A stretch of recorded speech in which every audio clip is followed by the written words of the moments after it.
did they did take this extremely easy, and people were wondering, why are they not boxing him in, as you said earlier. And this is why, because they didn't know what he was going to do, having be a shooting suspect to begin with, and we're getting word that his daughter may have been shot and by him. And so they just didn't know what to expect from this suspect. You had a funny feeling watching this, though, Mason, that this was very different. This was going to end differently than most of them that we see, with the pit maneuver and then the suspect jumping out and giving up, you know. Mason, you with us? He's probably. Yeah, sorry. We're right next to Wiley Post, so I'm listening to that. The bad news about this is I believe this is a daycare that this Yes. ended in front of. I believe this is a daycare right here, La Petite Daycare. So you're talking about them trying to box him in other areas and stuff. Now, we said all along when we were first to get on this chase that, you know, this is a shooting suspect, so this chase is going to be a little different than what you're used to, you know, with them boxing people in and stuff like that. I could hear them over and over on the radio, the police radio, saying, be careful, be careful, be careful. You know, anytime that he made a U-turn or anything like that. So. And you know, that really is good news here that this did come to an end. Here, so. It really is good news that it did come to an end without affecting those children inside the daycare. Which probably put a lot of pressure on police to try to bring this to an end right at that point. We want to go ahead and toss it back to Abby Broyles, who is live on the scene. Abby, what do you have for us? Well, Eli, you can see behind me, police cars still have this tape blocking off the street here at Northwest 120th Court in MacArthur. Things have not changed since we checked with you earlier. Police have not moved from the scene. They haven't brought anybody out. I'll step out of the shot and give you a little better look. Again, this is going back into that street leading up to the daycare at 120th Court in MacArthur. There are lots of businesses in this area, and I can tell you the parking lot behind us is just packed with people and their cell phones, all trying to see what's going on here, trying to get the latest. We, again, have not seen anybody come down this street. Police officers have pretty much stayed put since we got on the scene about 15 minutes ago. We are not allowed to go over there to get any closer to the scene, but we'll try to get more information to you and check back in with you then. Back to you. Abby, one question while you're out there. Let's just talk about people who might be in the area and the kinds of conditions they might be facing with traffic. Just how big is the net that you see there that the police have set up? Megan's on her way out. I don't know that she can hear us right now. Yeah, I don't think we have Abby with us. Okay. But of course, that is something that a lot of people are going to be thinking about who are out in this area today, because presumably this would be a very large net that the police would have set up as they start the investigation now. Here is the end of the chase again for you, those of you joining us right now. This is how it ended, with the suspect barreling towards police, jumping out, opens the door, jumps out. When he gets to the curb, has a weapon, and that's when police were forced to open fire. You'll see, well, of course, we're not going to show the suspect being hit, but we have seen frame by frame, and it's conclusive that there was a weapon in his hand, and that we showed you earlier the freeze frame, the weapon he dropped when he was presumably struck by bullets. All right, there goes the ambulance. They are not in a big hurry, which could say a lot. We don't really know what that. Mason, let me ask you. They're not in a hurry to leave. What does that tell you? Well, it tells me they're either working hard on the person right now, or they're just going to roll him to the hospital. If he is deceased, that they will pronounce him there. Of course, an officer will follow him. I can tell you that this area, 122nd and MacArthur, kind of the southwest corner, is this street is blocked off and closed by police. So we have a lot of cars coming out of the neighborhood trying to see what's going on too. So probably better off just to stay away from this area, 122nd and MacArthur, if you can. Kevin? Yeah, and Mason, I'm being told now that there was evidence of him moving his head. Heather Holman's telling us this when he was on the stretcher, Heather, or on the ground? When they moved him to the ambulance, that his head was moving. So he may possibly still be alive, but they're not moving real quick right Yeah, here. that ambulance is going very slowly right now. And presumably, if he did have much of a chance, they would be maybe hitting the gas a bit here. So they may be, as Mason said, may be working on him in the ambulance right now. So we're not exactly sure. You can see the line of cars, though, there, Eli, lined up along that intersection. And it looks like that's 122nd, I believe, east to west. And the ambulance rolls off. But the police, of course, will be processing this scene for a long time because it did involve officers having to open fire. yeah, so good idea to just stay away from that area completely until all of that does die down. It will definitely take hours for that to happen. And you're just joining us. There was a police shootout with a suspect who led them on a chase, at times going 110 miles an hour, slowed down when he got through some residential areas. We are being told the suspect allegedly shot a family member, presumably a daughter, is what we're being told. Led police on that chase when they went to cover that situation and made a final run at them, jumped out of the car with a weapon, and police were forced to open fire, and the suspect was shot. We don't think any police officers were injured in this. And that's where it ended, right there by that electric pole. Yeah, and that parking lot you see there is the parking lot of Le Petit Daycare Center. There are also 2 schools in this area. It's 4 o'clock, so there are probably students who are getting picked up and on the way home right now. Well, that's going to it's going to be a challenge because the police have to process that scene, and they'll do whatever they can to get the parents to their kids to pick them up out of there. But it's going to be a little while before all of this is wrapped up today. We do have our team out on the scene right now. They are speaking with witnesses, working to get as much information as we can to you, and we of course will bring that to you as we learn more about this story throughout the evening hours. If you're just joining us, the ambulance that took the suspect away was not in a hurry. So that either tells you that the victim, not the victim, that the suspect was deceased. Here's the end of it. Here's the end of it. Suspect's going to jump out right there. You see the weapon right there in the air out of his hand. We believe he was struck by bullets at that point. And that is what we've been looking at. And that ended with the suspect being struck at least once, going down, and right by the electric pole right there.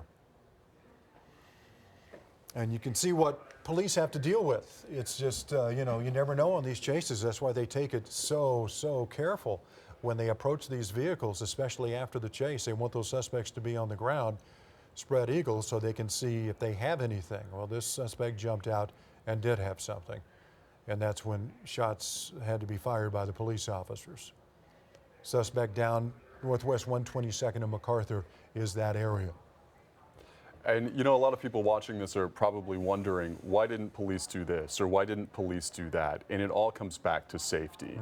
They know what kind of situation they're dealing with, what kind of a suspect they're dealing with, if that person is potentially violent, if they're in the right state of mind. And clearly, by the length of this chase and by the many opportunities they would have had possibly to stop it, they knew that they were dealing with someone who was violent. And in the end, we saw that that was the case. We can see the gun right there. This suspect attempting to open fire on an officer. The officer presumably opened fire first in defense. And this is a very dangerous situation for the police who are involved. That's exactly what happened. They were taking it so careful. Let's go back to Abby Broyles. Abby's on the ground near where all of this has ended. Abby, what do you have new for us? Yeah, Kevin, this all ended right behind me. You can see police cars that have this area still taped off. When we pulled up to the scene at about 3:45, that's when we saw people rushing with their cell phones to get a look at what's happening, because that's when that man ran this way, right down that street where it all ended, where the shootout happened. And that is where you saw the ambulance leave from the other way, going down 122nd to exit. But the area is still blocked off here, 122nd and MacArthur, about a half mile each direction. This intersection, police are diverting traffic to go around. A lot of folks are blocked in this parking lot where there are several businesses at 122nd and MacArthur. But the crime scene here has not changed since we got on scene. Police are still back behind me, kind of farther than where we can see from where I'm standing. Still have the area blocked off where this all ended with Oklahoma City Police. We'll bring you more information as we get it. Back to you.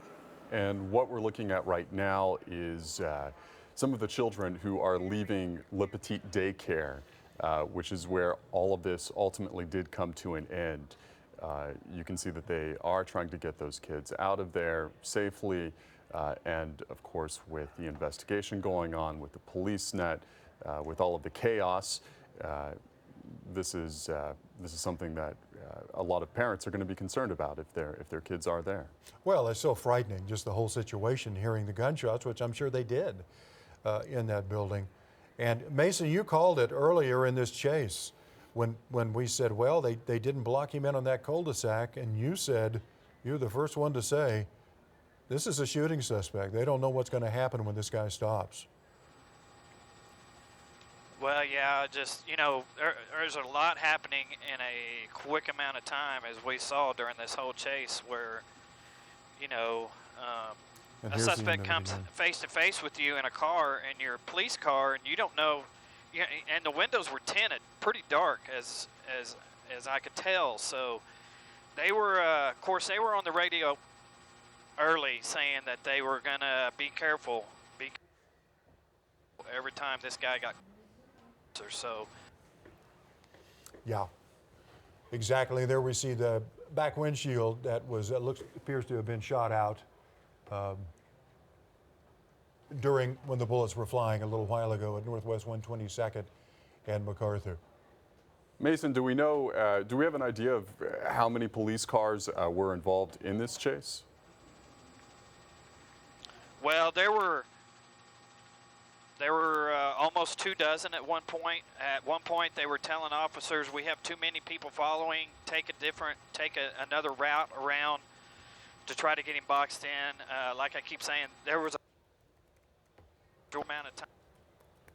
Officers doing a great job. Air One was not here. That's one note. I don't know if they're in maintenance right now or what, but Air One was not here. We were the eyes in the sky, for them. So. Right. This chase with the ending here, unfortunately, guys. All right. All right. Great job following that, Mason. And we do want to let you know that traffic is being diverted by police throughout this area here. 122nd and MacArthur is closed down. We believe that there were about 24 police cars that were involved in this at the height of the chase, but where all of this came to an end, right in front of a daycare center, Le Petit Daycare Center, and those children who were inside are leaving the center, as we just saw a few moments ago from Air Comfort Solutions Chopper 4. Now, some of the early reports that are coming in are telling us that they were originally going to investigate this person for allegedly shooting his daughter. If they thought that did happen and they had evidence of that, they knew this person was dangerous. And if you're going to shoot a daughter, you'll take a shot at anybody, is what they're thinking. That's what I would think too, if I was one of the police officers. Yeah, absolutely. So we're working to get all the pieces of the puzzle put together here. Again, a lot of the details yet to be released, because this just happened a little while ago. And any time there is a ending like this where police have to fire their service revolvers, they have to really, really collect the evidence and find out exactly what happened. And we really want to make it very clear that we did see the suspect pull out a weapon when he got out of the car. These are the final moments right there. And when we zoomed in, we saw, you see it there, that he did have a weapon. So this was provoked, absolutely provoked on a very significant scale. Well, anytime a suspect gets out of the car like that, period, Yeah. you just don't know what they're going to do. You can't take a chance, because usually they will come out, they'll hold their hands up, they'll go lay down on the ground, and police come over and handcuff them. But in a situation like this, you don't have much chance to do anything but what the police did, and that's what happened. Yeah, officers are always working to try to avoid the outcome that we just saw right here today. And for them to have to be pushed to that limit, there's really a good reason why. Yeah. And that reason in this case was the suspect pulling out a gun and aiming it at those officers. Exactly. And this is the scene. If you're just joining us, it's near a La Petite daycare, of all places, that this ended. And the police were being very careful during the chase, through the residential areas and through any areas where there were a lot of residents, any innocent bystanders. They did not want this to end like this. I can tell you that for sure. But it did, and they had to do what they had to do here at the end. Northwest 122nd and MacArthur, and Eli, you said that they were shutting down that intersection. Yeah, 122nd and MacArthur. We know that area is closed. Presumably, the police do have a large net out through this area as they work to contain the chaos and begin their investigation. If you are going to be passing through that area, you might want to think twice about it. Change your plans, take an alternate route. There are 2 schools nearby. Students, presumably in some cases, getting out of classes or maybe after school activities. So that's definitely something to take into consideration there. There will be a lot of congestion throughout that area. It looks like they're not letting folks go through 122nd. They're go on to 122nd from MacArthur, because down from there is where it all ended. Now, I was just told by one of our producers that that's a very busy intersection there. You have a Walgreens, you have a grocery store, you have a bank, all sorts of things that people are trying to get to right now. They're probably not going to be able to for a while. Yeah, absolutely not. Hours, definitely hours at least. And Mason, can you give us a sense of what the traffic backup is like there at that intersection? Mason, you with us, buddy? He is. Yeah, sorry. Getting a lot of chatter. Like I said, we're right here by Wiley Post, so I hear 3 or 4 people talking at once. There's a lot of police cars here. There's a lot of officers that were firing their weapon. There's probably maybe 6 officers or more that were firing at this suspect. All these cars are going to sit parked where they're at until the investigation's over. They have a lot to investigate right here. They may be blocking off MacArthur down there because of a bullet ricochet that could end up down there somewhere. So there, as you can see, the back of the car here, I'm not so sure that he wasn't firing shots out the back first before he tried to ram the officers with his car. I could hear him yelling, "Shots fired, shots fired," before all this, the really dramatic part happened to this chase. So if you live around 122nd and MacArthur, I would stay away from this area, because this is going to be an ongoing investigation for quite a while, guys. Hey, Mason, I just want to jump in here because the Oklahoma City Police are tweeting this out right now. They are saying, quote, "Officer-involved shooting incident began when patrol responded to a domestic-related shooting near Northwest 122nd and County Line Road. Victim in domestic shooting confirmed deceased. Officers attempted a traffic stop on possible suspect vehicle. Driver led officers on pursuit." That is a tweet that is just coming out now from the Oklahoma City Police Department. So we can confirm that suspect is dead, which would explain why the ambulance was taking its time leaving that scene. So we also think Eli, was this the suspect original that's dead shooting. or the person Go ahead, that was in Mason. the shooting? Yeah. Go ahead, Mason. Was it the suspect that has died, or the person in the original shooting that we were going well, to that's first? that's what we're figuring out now. I believe. I'm sorry. Yeah, I'm sorry. it was- That's my mistake. Let me clarify that. The victim in domestic shooting confirmed deceased, according to that tweet. Yeah, and we believe that we got earlier reports that that Yeah. was the suspect's daughter. Yeah. And so, boy, What a mess. what a day in that area. Yeah, when I got the call, I was originally going on a shooting call whenever the chase started. So, of course, we picked up the chase quite early in this whole deal. So, Okay. ain't been to the shooting scene yet. I'm sure we'll be going out there right after this, guys. Yeah, and we're not sure about the suspect's condition right now, but as Eli noted, and we were both talking about, they moved the ambulance out pretty slow with him. There were some body movements that were noticed by the suspect as they were loading into the ambulance. Who knows what happened once he got in there, that he may have expired then, or they were working on him as much as they could to save his life, is what EMS is supposed to do. But they didn't move very quickly to the hospital, so we're waiting on a condition report on the suspect there. We are going to try and get you to the original site of where this happened, a domestic shooting situation where the victim has died. We're being told it was the suspect's daughter, and that's kind of what led to all of this. We have a crew headed that way, and we hope to bring you live video of that. And we want to go ahead and take you to News 4's Chase Horn, who is live at the original crime scene that's where where it all is. of this began. Chase, we just received confirmation that the victim in this domestic shooting, the daughter, has died. What are you learning out there? Yeah, Eli, just tragic news coming into the newsroom right now. We just here arrived on scene, like you said, where this whole thing began. Plenty of police around. I'm going to go ahead and step out of the way and have photojournalist Chris McBee really zoom in on the scene so you can kind of see what we're dealing with here. Multiple cop cars around. We have Okay, we're having some audio issues there. But this is where the original scene happened, near 122nd and Council, domestic shooting involving the suspect who took off. And then that suspect was, as we saw, chased quite a bit around the metro, northwest metro. The police were taking it slow to make sure that no other shots were fired. But when he was finally cornered, the suspect did charge at police in his car, jump out with a gun, and police were forced to shoot the suspect.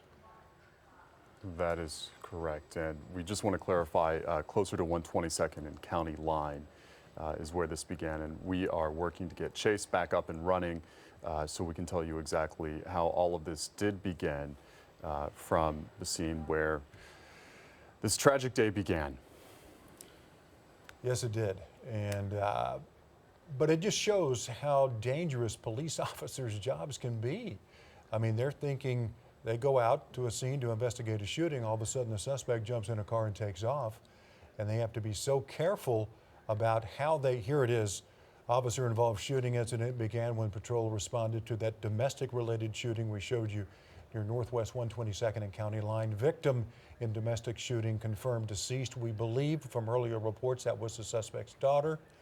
And then officers attempted a traffic stop. Possible suspect vehicle driver led officers on the pursuit that ended in police having to shoot that suspect. Getting more information now from Heather Holman. Suspect currently alive. We're being told the suspect, and this is the end of it, you'll see the suspect jump out with the weapon, and that's when he was shot. And we're hearing from Heather that the suspect is currently alive, is what we're being told. So what we saw of those head movements, I guess it showed that he was alive, and so we'll see. You can really see those officers had to respond in a split second because that car had very dark tinted windows. It was very difficult to see inside, one would assume.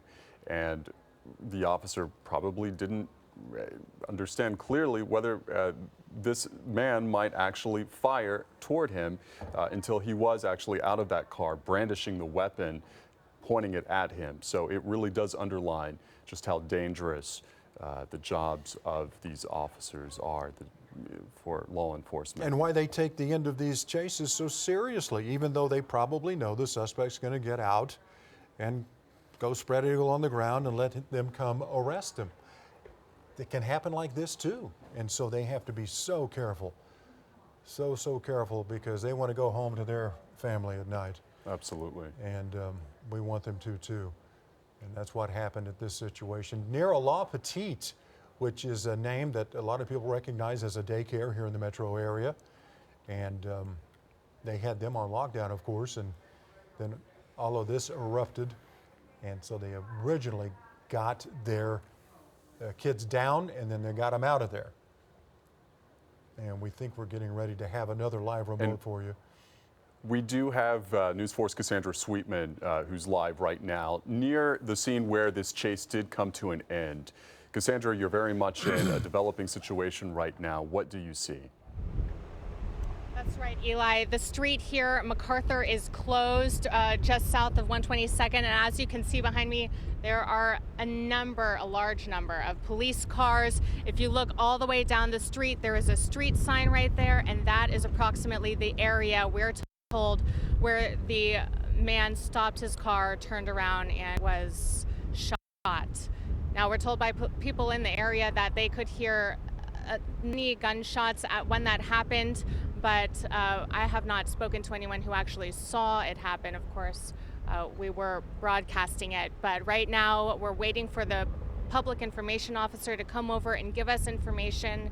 Right now, police are tweeting about the situation, saying that this all started, of course, like you've been saying, as a domestic situation where the suspect shot and killed another person. And right now, just as we were coming over here, we saw the ambulance with the suspect rushing to the hospital. We're told that they were taken to OU. But again, right now, we're waiting for more information.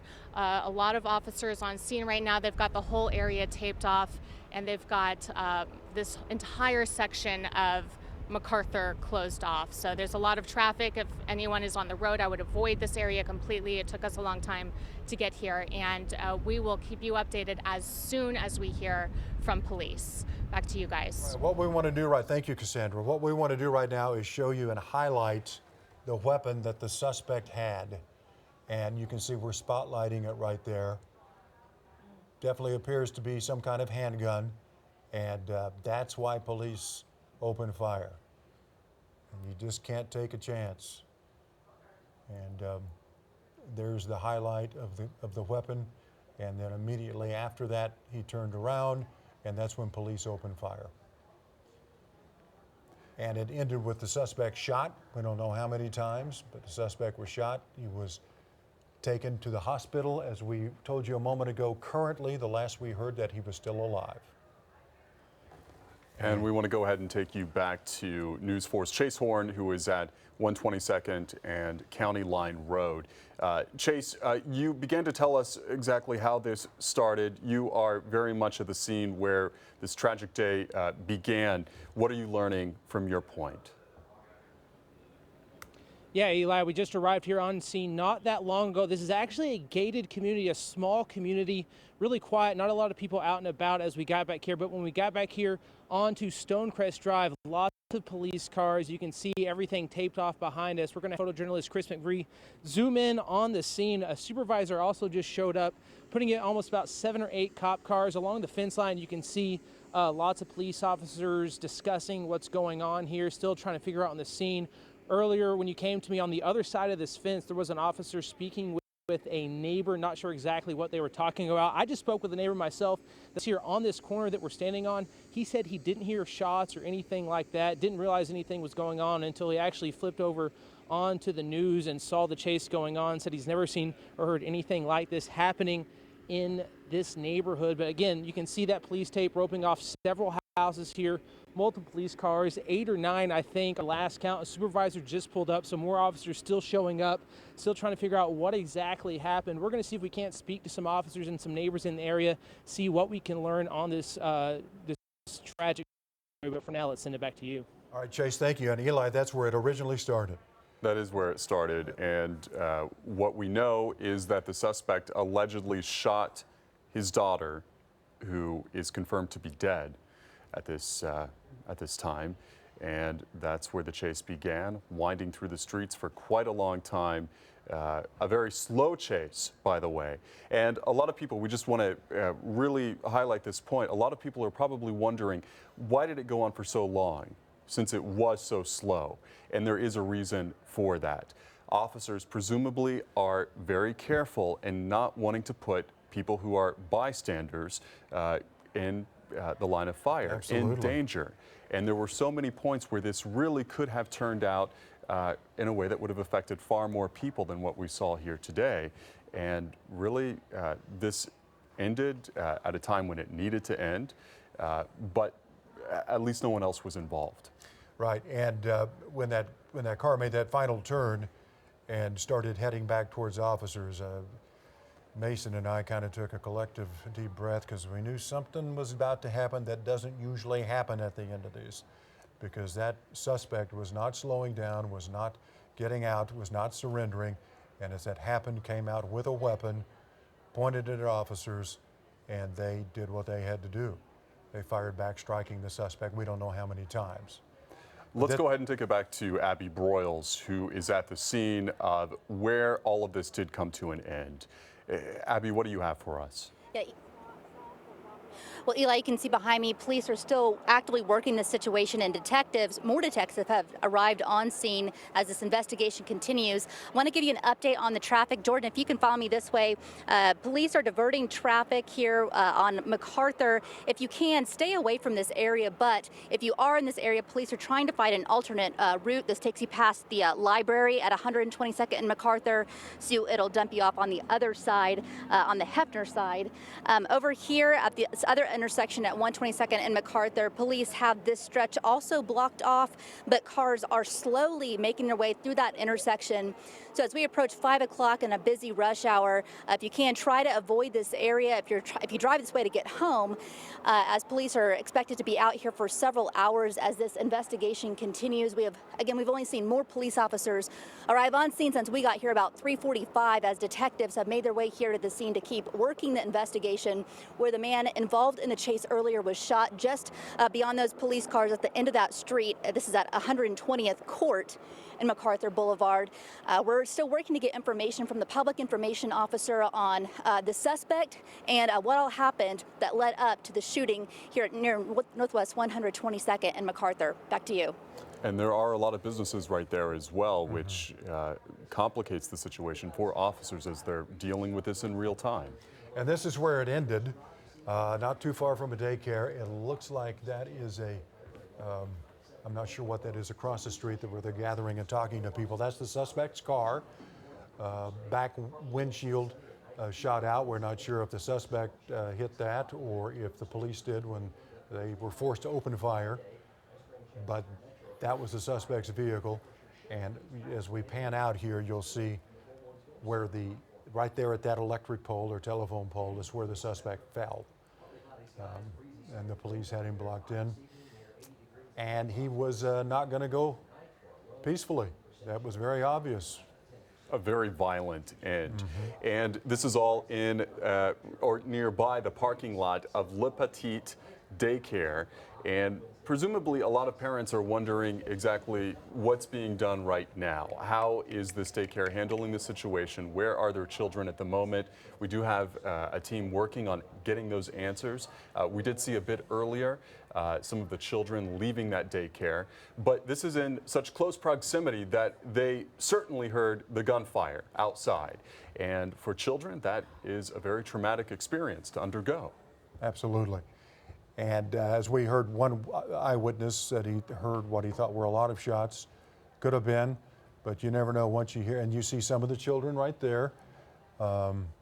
This was from earlier, being taken out of the daycare and to their parents.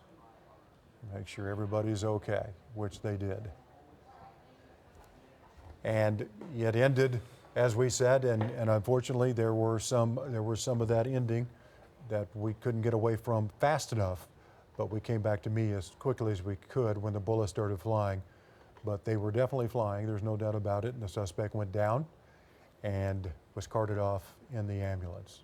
Our full team, of course, is working on this story right now. Breaking news developing in real time. And let's go ahead and go to Heather Holman, who does have some new information to report. Heather. Well, you know, the question in the beginning was whether or not the suspect himself was still alive. We saw his head move a little bit when he went into the ambulance. I'm being told that right now he's alive, but when he was put in, he was gasping for air, and that's when emergency crews tried to put in an airway, and then he became combative. Now, he could have been combative because it's a very painful procedure, so it could have been for those reasons, but that's what I'm being told right now. At the moment, he is still alive. Sad news, though, that I'm learning right now is that there possibly was a child in the presence of the victim who was originally shot. So we're learning more about that as we speak, guys. Just started off in a terrible domestic situation and ended with a chase and gunfire at the end, and we continue to be over that area. Mason Dunn, I know you've kept a very close watch on what's happening there, but also been listening to the police because sometimes Air 1 is up and you guys have to coordinate where you are, and I know you're close to Wiley Post and you're listening to a lot of things over the radio. What are you hearing from police right now? Well, right now I'm just, you know, we're sitting here in a hover next to Wiley Post, and we have airplanes coming in, so that's my main concern is we're staying out of the way of airplanes coming into Wiley Post. They're not saying a whole lot. All I can tell you is that all these cars that you see right here will remain here. You even see stop sticks laying out in the street. They won't even touch those until the investigation is over. This did happen next to a daycare. We were on the scene quickly. We were actually going to the shooting call first whenever the chase happened, so we caught that as we were heading out to the original shooting scene. As you can see, this is the daycare that Mark Dillard is showing you. Parents are showing up and getting their kids. So there were a lot of shots fired by a lot of officers. I can tell you right now that it was so loud, there were so many shots that it was setting off my intercom in the helicopter. So I could hear every shot that was going on down there, which is kind of odd. So that should tell you that there was a lot of bullets flying down there when this happened. Air 1 was not here. I don't know if they're in maintenance or whatever. I would imagine they are. That's why the helicopter wasn't up. So we were kind of the eyes in the sky for the police, which I don't even know if Air 1 would have been here if they would have backed off of this person, since it was a shooting suspect. They believed he did have a gun. They were doing all they could to not agitate him in the beginning. They could have blocked him in a cul-de-sac in a neighborhood. They allowed him to get out, which was probably on purpose. I know that's aggravating, but it probably was. You can't just imagine this shootout happening in a cul-de-sac in a neighborhood. That would not have been good.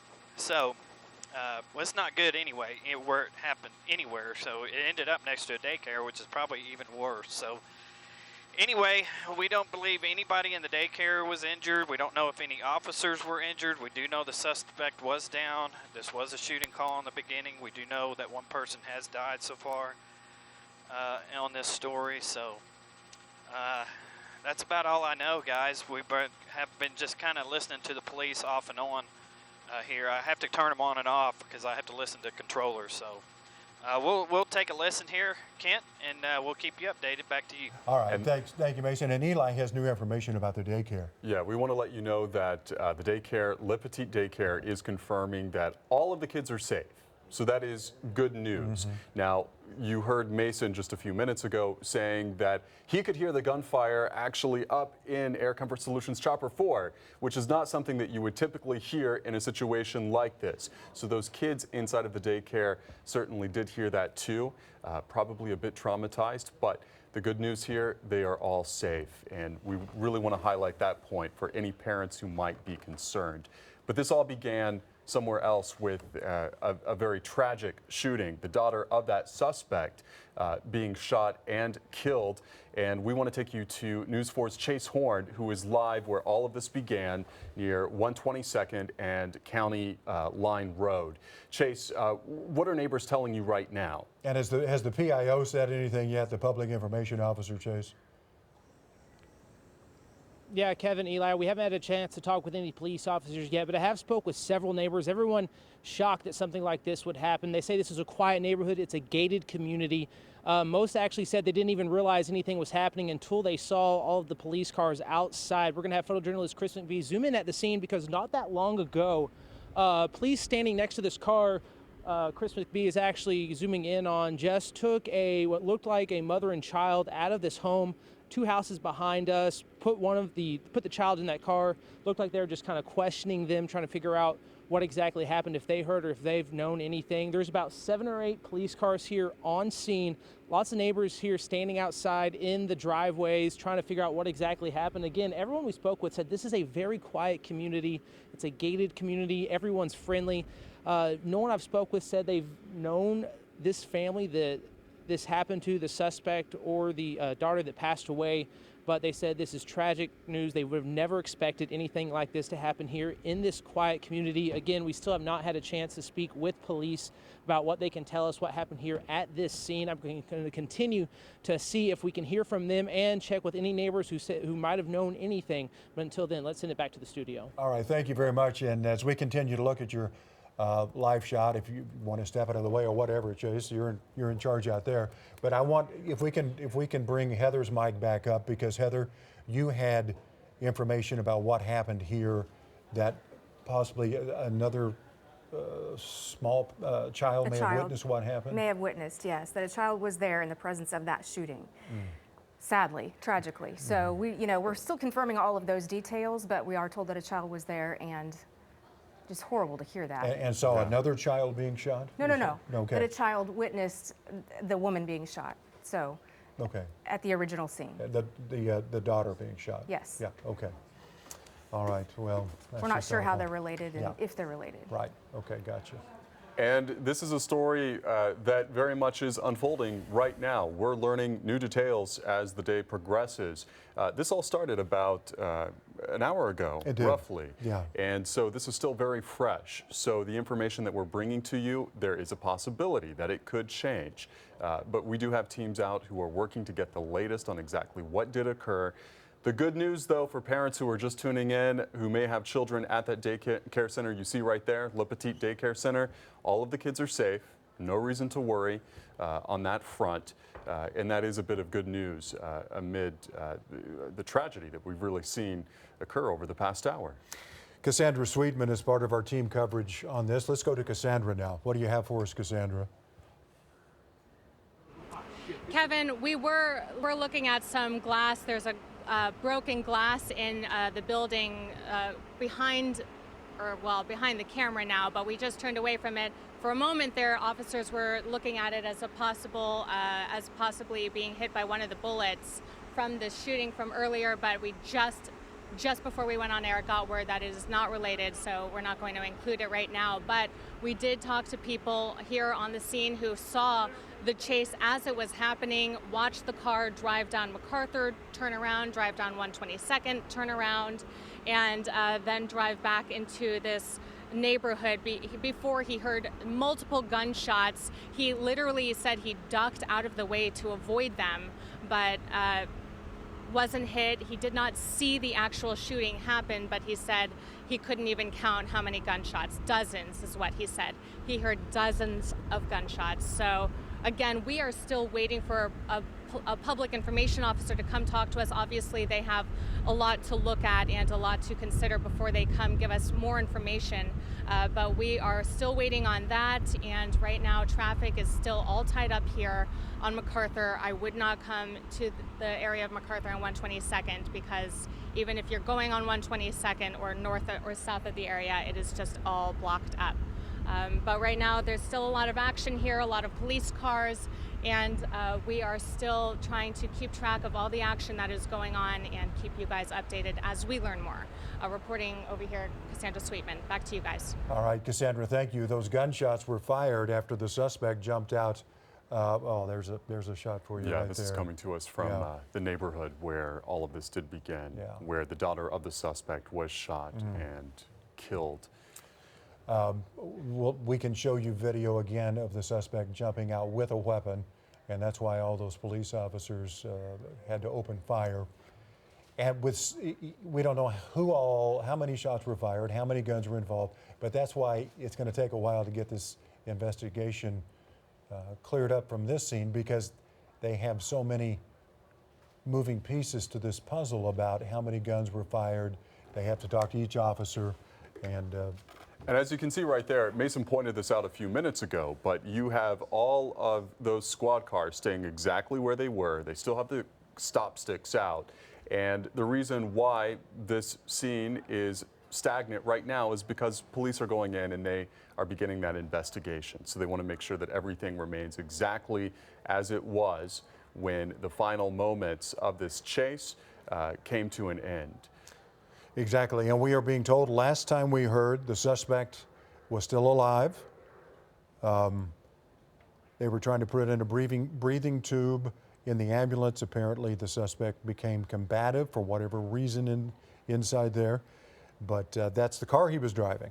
And you can see the end result of what happened when he did charge at officers finally and jump out with that weapon. And we can show you the video again and spotlight exactly what he was holding. He came out and spun around, had the gun, and that's when police were forced to open fire. We're being told that Chase Horn has some new information for us from the site of where this did begin, near County Line and 122nd. Let's go ahead and go to Chase Horn. Chase. Yeah, Eli, I continue to speak with neighbors here, and everyone's still telling me they didn't hear any shots. They weren't even aware anything was going on until they saw cop cars come into the neighborhood. This is a gated community, and until they started seeing this on the news. I'm going to step out of the way because police are actually starting to bring neighbors out around the house where this happened to speak with them, see what they heard, what they know. And this police car, photojournalist Chris B is showing you right now, they just put two really young children in the back of that car. Not sure exactly what house they live in. I believe it's the house about 2 houses behind us, which might be, I don't know for sure, but they might be the neighbors of the house of where this happened. There's actually more neighbors pouring out now, adults speaking with police about what they heard, what they know about this situation. There's still about 7 or 8 cop cars here on scene. Supervisor did recently just take off, but police still very early in this investigation trying to figure out what exactly happened. We actually have another crew here from News 4 that just arrived on scene that's heading to the other side of that caution tape. They're going to continue to speak with neighbors, try to find out what they know, what they heard, just this tragic event, trying to figure out what exactly happened and why. Back to you. All right, thank you, Chase. We appreciate that.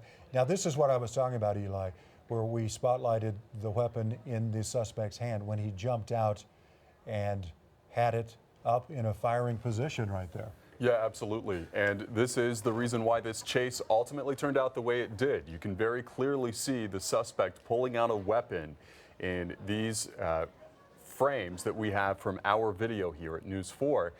And that weapon means that officers have to respond. They really have no choice. And that is why officers did open fire. And ultimately, this came to an end in the way that it did today. You can see it very clearly. Absolutely. Is this the weapon that was allegedly used to shoot his daughter or the family member that was killed? We don't know.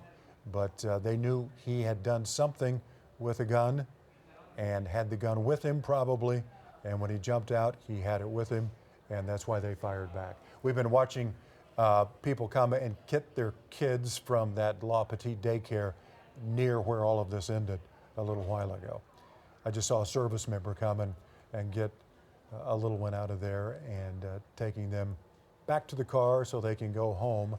There's no telling what all they heard while they were in there, but I'm guaranteed the adults that were with them had them down and had them protected so that they wouldn't get hurt from any of this, and none of them in there did. Yeah, and I'm sure once parents did hear about exactly what did happen here, certainly they want to get their kids out of the daycare and to just get them back to a less chaotic scene. Let's go ahead and go live to News 4's Abby Broyles, who is near that daycare, near where everything did come to an end. Abby. Yeah, everything came to an end behind me. Eli, as you can see, police are still working the scene. Even more detectives have arrived since we last checked in with you.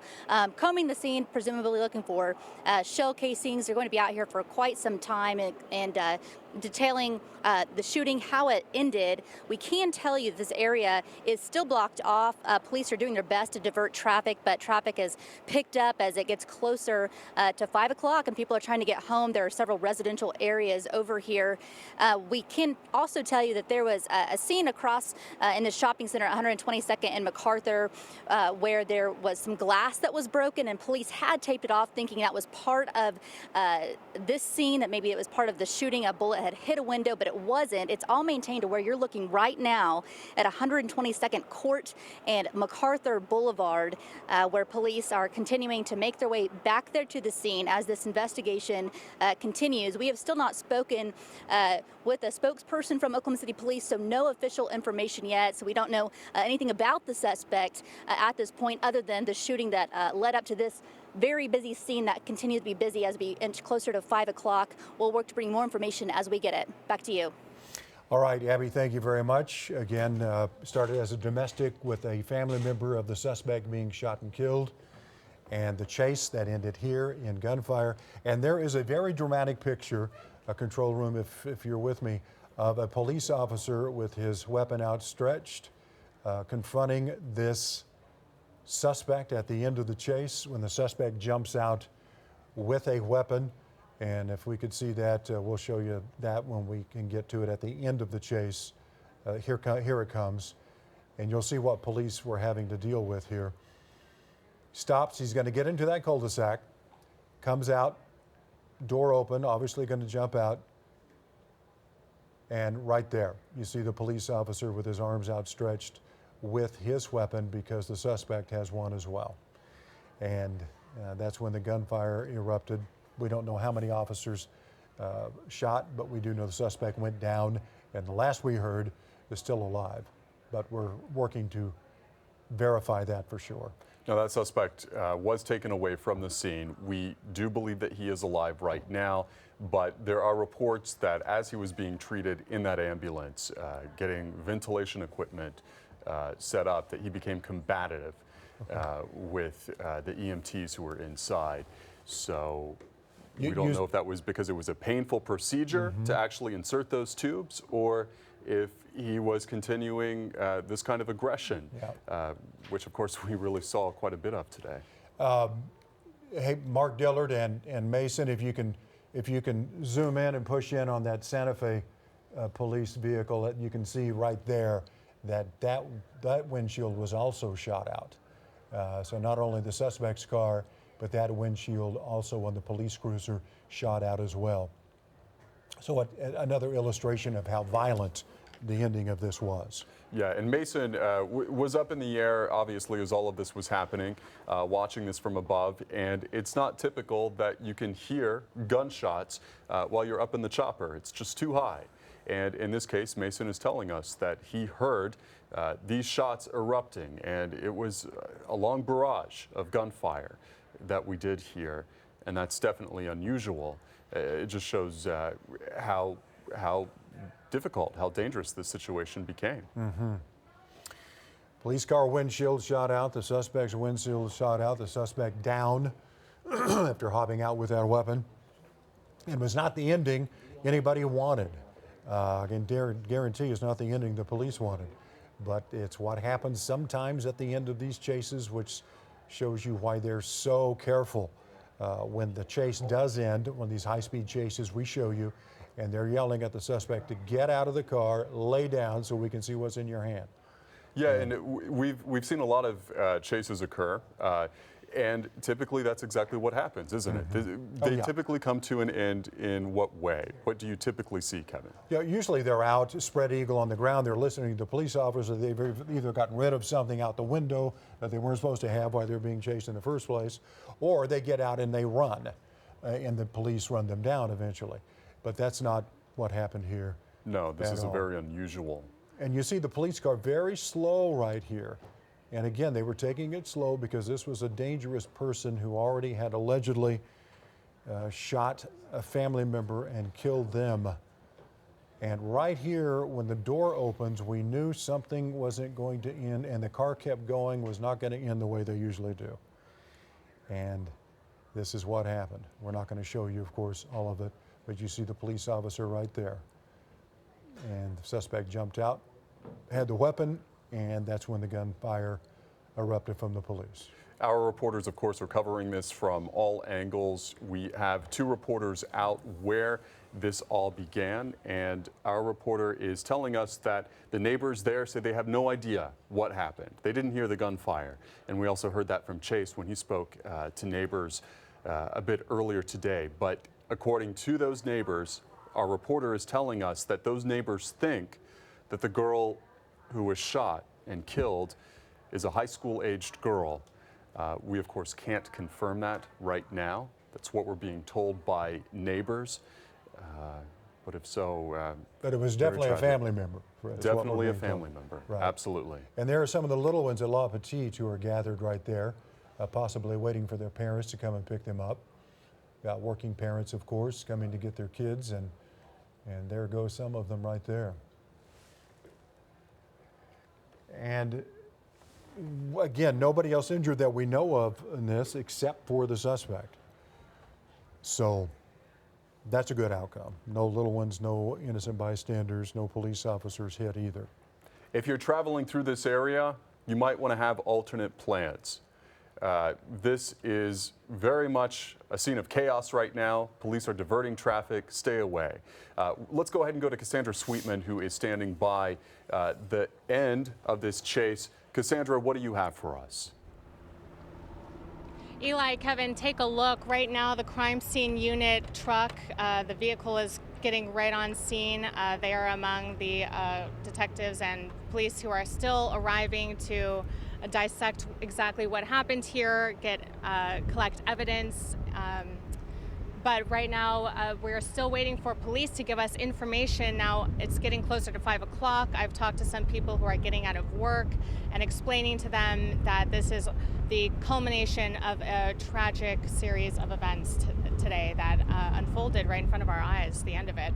But again, right now, there's just a line of police cars taking up MacArthur and traffic going on either side of 122nd and MacArthur, where this street is just completely closed. So if you are in this area, turn around, take an alternate route.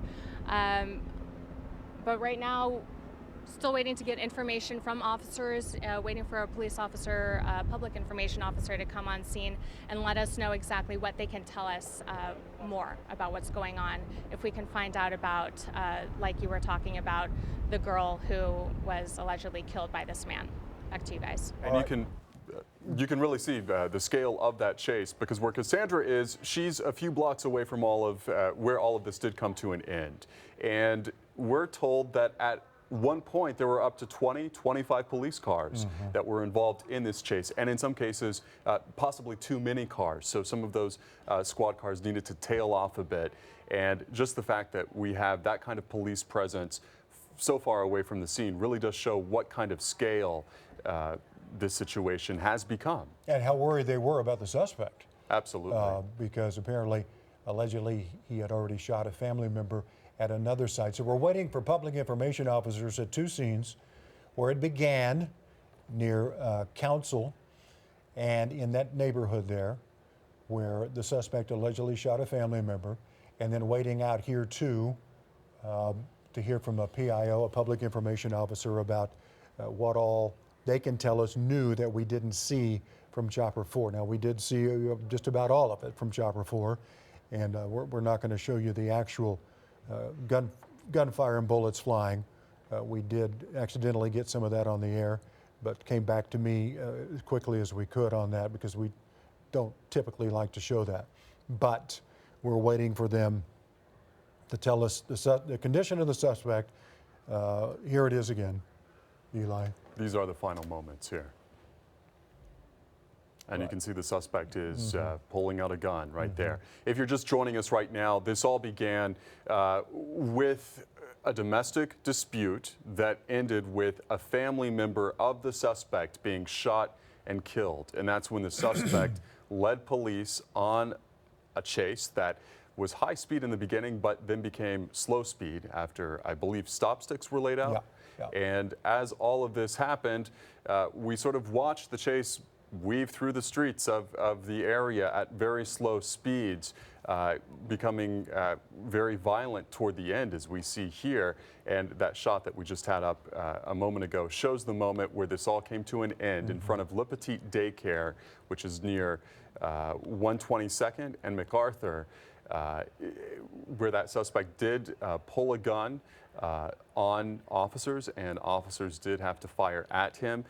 We do, according to our last reports, believe that he is still alive. We don't know what his condition is, but we are told that he did become combative with EMTs as they were trying to treat him. We don't know if that was the result of being in pain, having ventilation equipment, which is a very painful procedure, having ventilation equipment put in, but he was combative, and we are working to find out exactly what his status is right now. Another child being picked up here by a parent or a friend or some loved one and taken because they have, of course, they want to make sure that everything is orderly on this. And if you saw the car, you saw the pictures we have of the suspect with the gun, we can show you exactly where it ended.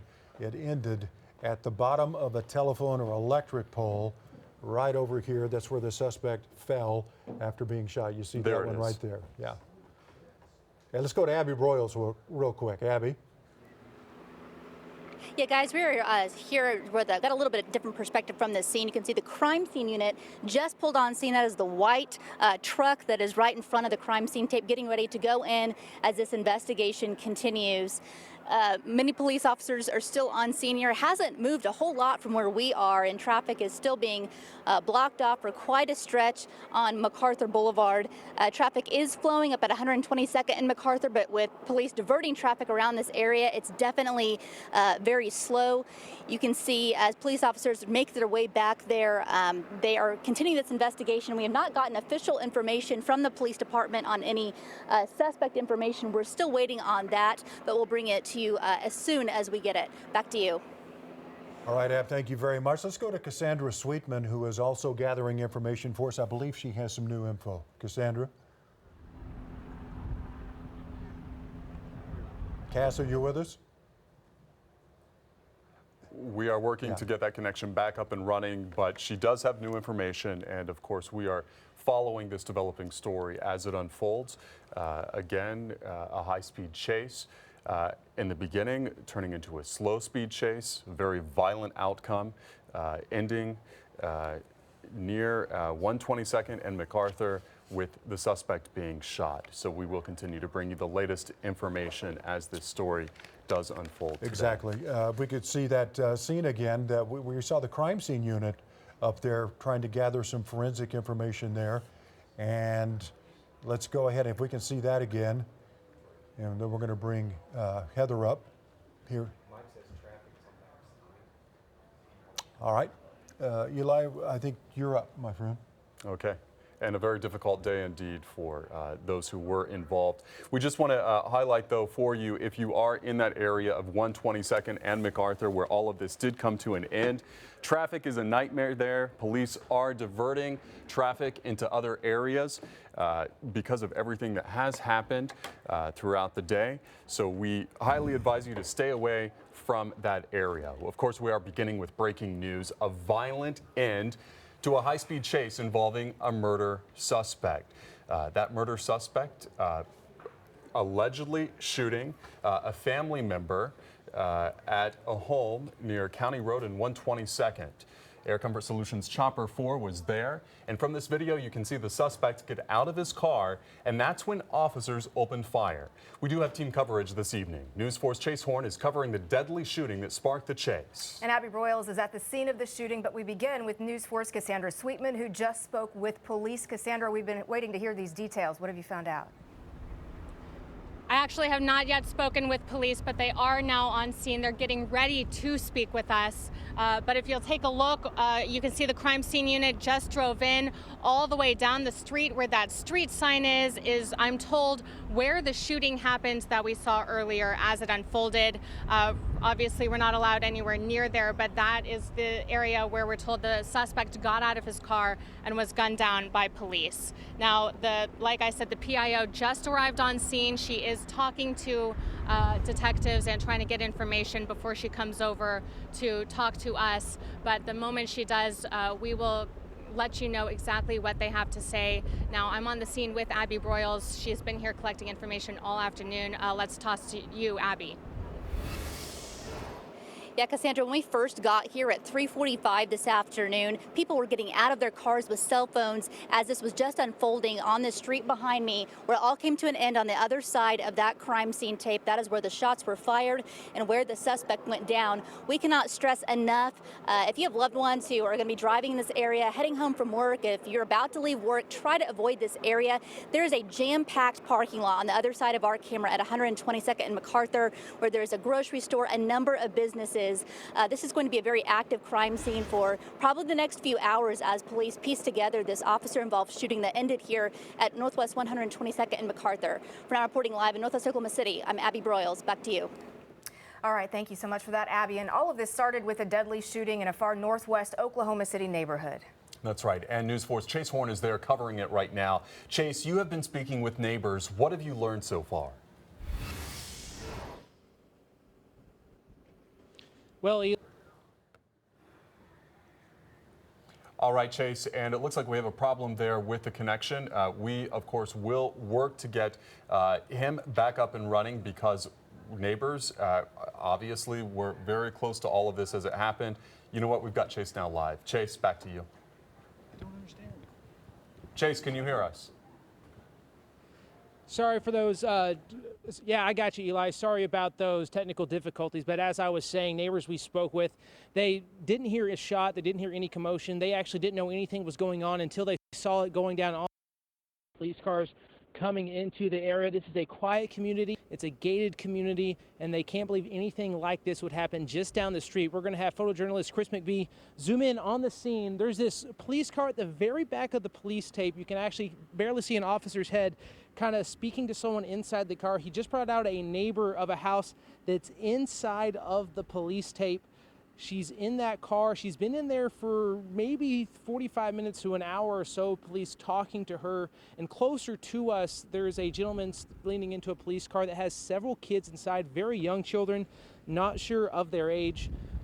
Very, very young children. Looks like police were just trying to get them away from the situation. They're actually, I believe, watching movies in there, being distracted, so they don't know exactly what's going on. We also have News 4's Kate Smith on scene out here with me. She actually just got done speaking with the Homeowners Association president, trying to get more information about the family that lived in that house. She's speaking with neighbors on the other side as well. We'll continue to update you with more information as we learn more about what exactly happened here in this small, quiet community that led to such a tragic day. Back to you. Definitely tragic indeed. Still so much to confirm out there. And of course, we will stay on top of it. Chase, thank you so much. Well, also today, a robbery suspect's run from police came to an end, and it was all thanks to a homeowner. News 4's Emily Akins is in Guthrie right now. And Emily, we understand that the homeowner took matters into his own hands when his daughter recognized the suspect.